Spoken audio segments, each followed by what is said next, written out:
And interestingly, these two spies died in a car accident in 1984, a mysterious car accident. Also, of course, when you were watching a little bit earlier, you would have heard Orloff refer to Day X. Day X being the day that supposedly all of these operatives, these sleeper spies, would rise up.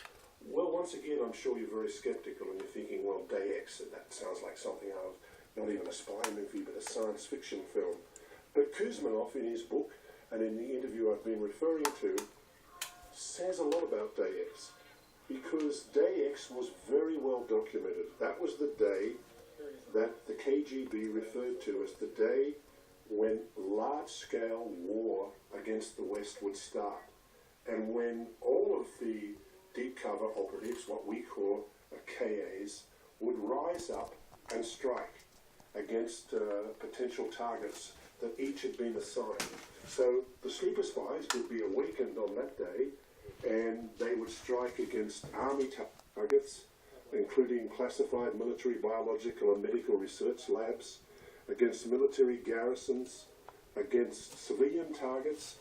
They would destroy public drinking water supplies, food stores and processing plants, water purification systems, pharmaceutical and biotechnological plants, and they were assigned individual targets for assassination. No, I'm sorry, you left that to lunch. Any good viewers we got? Stairwell.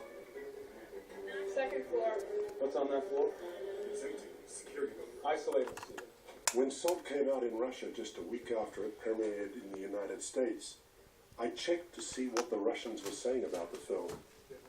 And, well, some of them liked the action, but many of them were skeptical. And, to put it honestly, offended.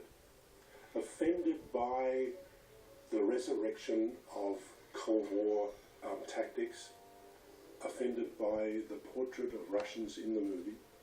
And I'd just like to speak to them for a moment, to those people who were offended, to say that, of course, if the Russians had 11 sleeper spies in New York City in 2010, or had a program during the Cold War that might have had 1,000 sleeper spies being trained and put in foreign countries, I'm sure that America had a program with many more operatives. That whatever they were doing to us and planning for us, we were doing 3 or 4 times over to them.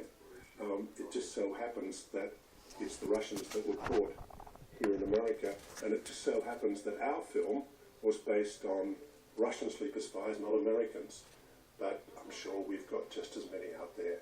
And not only Americans spying on Russians, but Americans spying on Chinese, on Koreans, Koreans spying on Japanese, Indians spying on Pakistanis, and so on and on and on, because it's the oldest game in the world.